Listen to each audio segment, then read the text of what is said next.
By Mitcham out the 4. 1, 2, 3, 4. This is my Mitcham, the way that I want it to be. Tick tock, tower clock. Tick tock, stop. Wind the time back, wind the time on. Give us a story to tell everyone. Happy faces! With friendly faces smiling at. My name is Kate Corkery and I'm a storyteller and a singer and I write stories and songs.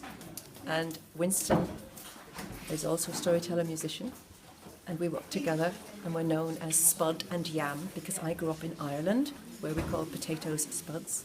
And Winston grew up in Jamaica where there are potatoes called yams. I'm Winston, part of Spud and Yam, and I got invited to do the project. It's for you and me. This DVD of My Mitcham will be put in the local history archive, so people who go in to look at the local history archive, stories of Mitcham, they will hear some of you children for the first time telling them those stories. Happy faces! With friendly faces smiling at. We're invited to do a local history project where the stories would be specific to this area.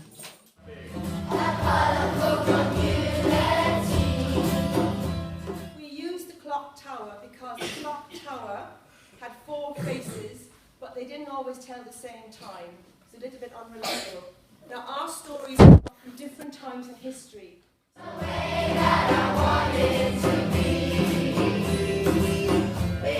To work with 4 schools.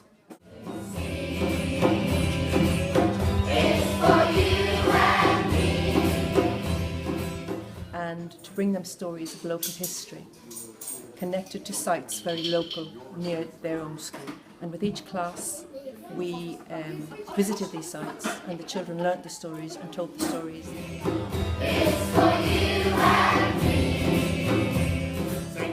A lot of these children come from all parts of the world.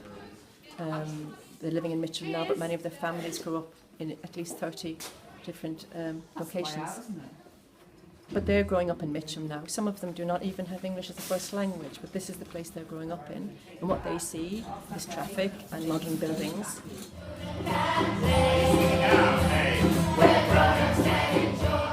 From school is built on the grounds of what was the farm for the old workhouse. It's very near Eagle House, where Sir Walter Raleigh lived. St Thomas of Canterbury is near the Dovecot, which is the oldest building in Mitcham. It's near the obelisk, which is a monument built to commemorate a miracle where a spring of water appeared in a drought. St Mark's here is near the clock tower, which was where the village pump used to be in Mitcham. When Mitcham was this little village surrounded by lavender fields long ago. A village where people would come with their cattle and their horses, and they would graze their cattle and rest in the coach inns before they went on to London to sell their cattle at market. It was a picturesque, beautiful place.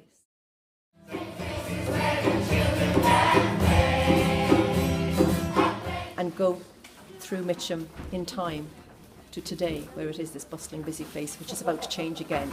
And that's the whole incentive for the project, is to get children to look at where they're living, to understand what it was like, to envisage what it can be like, and to have a part and a say and an interest in where it's going.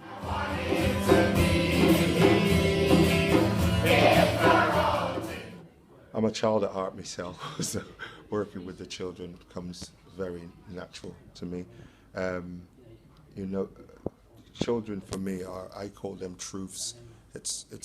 They're not the easiest of beings to work with, but the one thing that's absolutely true with a child, if what you're doing is interesting and the child's engaged, they will go along with you and join in and take part and never be distracted. If what you're doing is not right for them, then that's where the distractions happen, and it's very hard to cope in that kind of situation.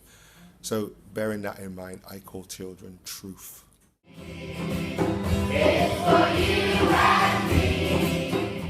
Mitcham is an area which which deserves our input and our investment.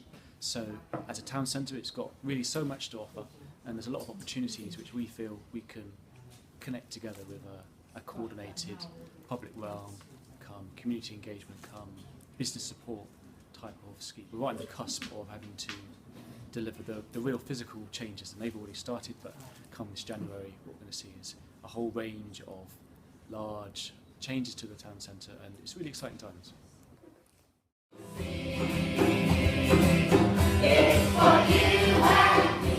The song has been a kind of long time tune in my mind, and there are elements to it that's got that "we're all going on a summer holiday" that kind of vibe to it, and I didn't want that necessarily to be the tune of the song, but I wanted that kind of the energy, so that this is my Mitcham the way that I want it to. Still's got that same happy vibes on it, you know.